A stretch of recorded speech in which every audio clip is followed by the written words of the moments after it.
Oh my freaking gosh, guys. Teapot 5 came out. I'm so excited to review this, guys. Teapot 5. Fishes and dishes. The episode begins with Yellowface. Already a good start. Honestly, every episode should begin with Yellowface. Huh? What's that? What if he gets eliminated? Yeah, no, shut up, kid. He should be the start of every episode. Actually, he should be the start of every single show. What's that, you're watching SpongeBob? Bam, Yellowface. Boom. The first scene shows a lot of clips of different characters and Marker dancing. The opening was pretty good. I like how creative the show can get with its vast amount of characters. Then 2 shows us his 6 plates. I mean, 5 plates. Now these plates are going to be very important later on, so remember them. Remember, the title is called Fishes and Dishes. It's ramen noodles! I freaking love ramen noodles, dude. Haha, ramen noodles. Funny, yummy in my tummy. So Just Not goes first. I voted Pello, and obviously... Yum! I deserve it! Yes, you do deserve it, Pello. The elimination continues and Naily gets out. No surprise there, since I checked the voting thing. Sorry, Naily and Remote, but you've been eliminated. Did not expect Remote to get out. It's weird, all these characters are getting eliminated when I've always imagined them getting to, like, Final 10? And Eggy is still here? What? So the 2 of them are eliminated. Gone. Who the frick cares about them when you should be caring about the important plates that I told you about? They're rolling on the hill. The challenge is to retrieve the plates. Yeah, I told you they'd be important. Let's start with Death Pact again. They didn't have a whole lot in this episode, but I still enjoyed them. Marker begins teaching the team how to communicate with Yo-Yo Dance. Is it just me, or Marker kind of sounds like Dan TTM? Again. I want to see it. Again. Other than the nice jingle, there isn't actually a whole lot from the team. Black Hole and Lightning pretty much did nothing, which kind of sucks because I actually think they'd be cool to see for this challenge. For example, Lightning could have electrocuted the water. Or for Black Hole, couldn't he just suck up all the water? Because, you know, he sucks. Now, this isn't necessarily a complaint, it's just a missed opportunity. The S is also a team that doesn't get much in this episode. It's a bit disappointing because I felt like last episode they also barely had any screen time, and this is no different. The most important thing about them in this episode is... Stop! The top is rock solid! What? Ice Cube said something new? Now, will this make Ice Cube interesting enough to be safe from elimination? Probably not, but at least they're putting effort in her character.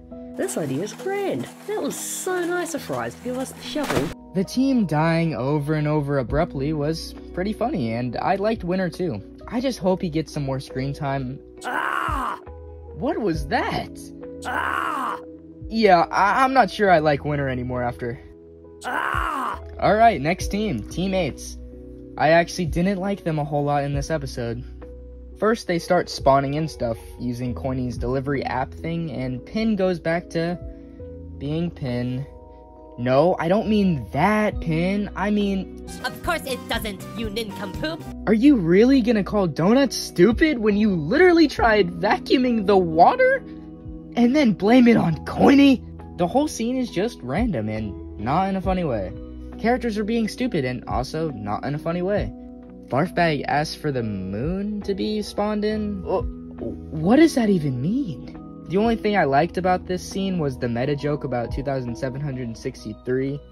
Yeah, not everything is always the same distance. Then they go on the slowest train ever. Pin continues to suck, while the rest are pretty boring to watch. Except for 2 characters, which were Coiny and Needle. I think Coiny has some funny jokes in this episode, and Needle has a callback to her slaps. Needle? Don't call it a good idea! So yeah, Teammates. Other than a few good moments by those 2, the team was boring to watch. And, Teardrop. She was okay, I guess. Only notable thing is the little Teardrop Juniors. So now that we got those teams out of the way, I'll talk about the main 3 teams of this episode, starting with Are You Okay and Strongest Team on Earth. Basketball and golf ball had this somewhat growing conflict with each other, but it was really dumbed down with them just talking about who likes shapes. It was dumb, but this episode, however, expands this conflict in a way that's very interesting. Golf ball has always been the character to invent things, and now for once, she has basketball to compete with. Basketball is also inventing things, and it's a clever idea. Then basketball steals golf ball's invention? Oh, you little sneaky boy. TV also has a small story with Robot Flower. I thought it was interesting to bring the mechanical mind relationship back. They also brought back TV's voice, which, I mean, it makes him a little bit more interesting. Destroy it before it gets out of control. But the best thing that happened between these two teams has to be Fries and Puffball.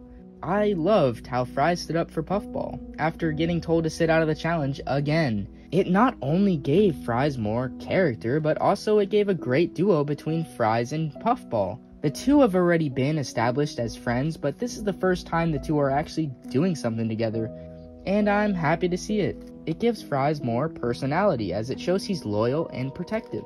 Now, another duo is Pen and Eraser. Let's see how those two are doing together. Eraser, you coming, bro? I'd rather mess with Teardrop. Yeah, sounds about right. Pen did call Eraser bro, which I guess is nice. I will say I did enjoy Pen in this episode. His voice sounds a bit better and less obnoxious. Try to embrace what we already have, Golf Ball.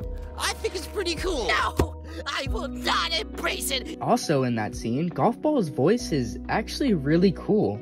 It actually sounds like she's falling apart. It's interesting to see that a part of her is actually somewhat scared of basketball. Anyway, the two start bouncing each other around with their balls, and Tennis Ball, being the submissive follower he is, steps in, and now all of them are bouncing balls with each other. I liked Pen's argument with Golf Ball. It made me like him more. Golf Ball too, actually.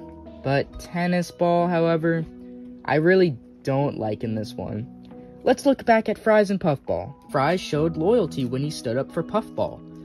Tennis Ball stands up for Golf Ball. So you'd think that this also shows loyalty, right? Well, you're wrong, you freaking idiot. I'm so sorry. But as I was saying, Fries stood up for Puffball after knowing the situation. Tennis Ball, however, blindly blamed Pen without knowing anything. Tennis Ball has always been a follower of Golf Ball since BFB, but at least he was likable during it. Here, he's just not very likable, and without it, he just feels one-dimensional. Whoa, plot twist! Tennis Ball is actually a robot that Golf Ball made this whole time, because Golf Ball had no friends and programmed Tennis Ball to be obedient and nice to him forever. Wait, why does that actually sound like a good idea? So this leaves Just Not. Just Not was carried by Pillow, not only as an entertainment perspective, but also literally in the challenge. But before I talk about Pillow, I want to discuss the whole team first. The whole idea of jumping in the canal high was a bit confusing to me, and made no sense on how that would get them the plates, but other than the weird start, the rest of their scenes were enjoyable. I like the old Bommy sound effect callback. And Nickel saying silly gooses was something I never knew I needed in life. You silly gooses! But I think we all know who's the best on the team. What? Bro just redefined gravity and walked on air like, oh, what? Pillow, you mind taking care of Puffball for us? Yeah, Book. You know Pillow is superior to everyone in every single way. That's why you beg for her godlike power to help the team. And the cute little bye Bommy, like, No! Look up ahead! A dragon! dragging these balls across your face. Anyway, I loved how everybody on the team just died one by one, and Pillow was the last one standing. Again, truly showing how superior she is. Pillow is the next step of the human evolution, I'm telling you. Well, I guess Pillow evolution? Object evolution? I don't know. In the end, Are You Okay and Strongest Team on Earth was up for elimination. I voted for basketball because she's underrated and I like her dynamic between golf ball. From standing up to her and leaving the team to now this competitive conflict, it's clear she has the most potential on her team. Unlike that garbage of a character, Grassy. Screw any of you that save Grassy. Don't freaking hate speech me in the comments because I won't care. Just like the last review, I'll say who I want eliminated on each team. Strongest team on Earth, I think it's pretty obvious, but I know it's not gonna happen because people are brain dead. Lil Timmy and Lil Bobby Boo and all these 4-year-olds think he's so cute. Aw, Will Grassy knows his name. Aw, he's so freaking cute. I want to make out with him. Aw! And for Are You Okay?